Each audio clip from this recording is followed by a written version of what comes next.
Біз бала бақчамызда Қырым татар тілінде тәсіл бермеге планлаштырамыз, ама әлбетте балаларға екі тілі тәсіліні көз өгінді тұтамыз.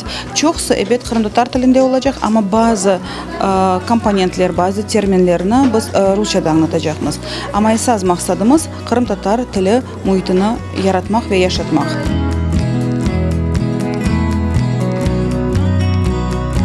Сонки 4 ай девамында біз Мария Монтессориның методикасына öğrendik ve Қырымда бірінші олып бұл методиканы Қырым татар тілінде бермеге планлаштырамыз. Толусун ендегіл bazı zonalarını, bazı alanlarını çalıştıracağımız. Ondan da gayrı fidançıqta 8 yıl devamında çalışkan usullarımızını, kitaplarımızını, dersliklerimizni, iş defterlerimizni öz tecrübemizde kenede işletmege devam edecekmiz.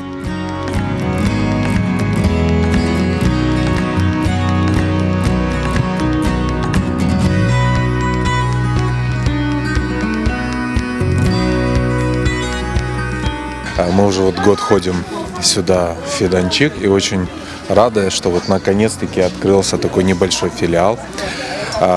Цель у нас, конечно, одна – это приобщить нашего ребенка к крымско-татарской культуре, а также неотъемлемая часть – это то, чтобы он, конечно, знал крымско-татарский язык. Я желаю Фиданчик процветания, расширения и чтобы больше детишек приходило сюда изучать родную культуру и язык.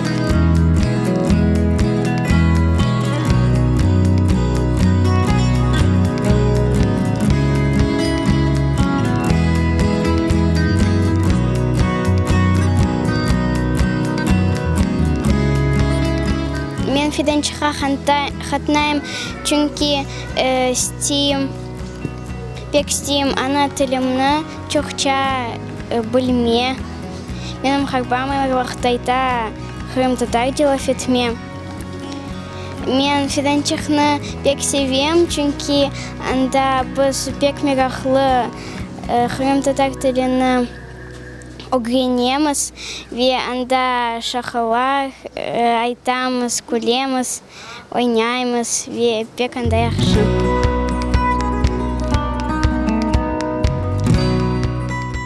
Фиданчикны севем, чүнки мында мен чоқ білгавам ве мен чоқча прогрессирую.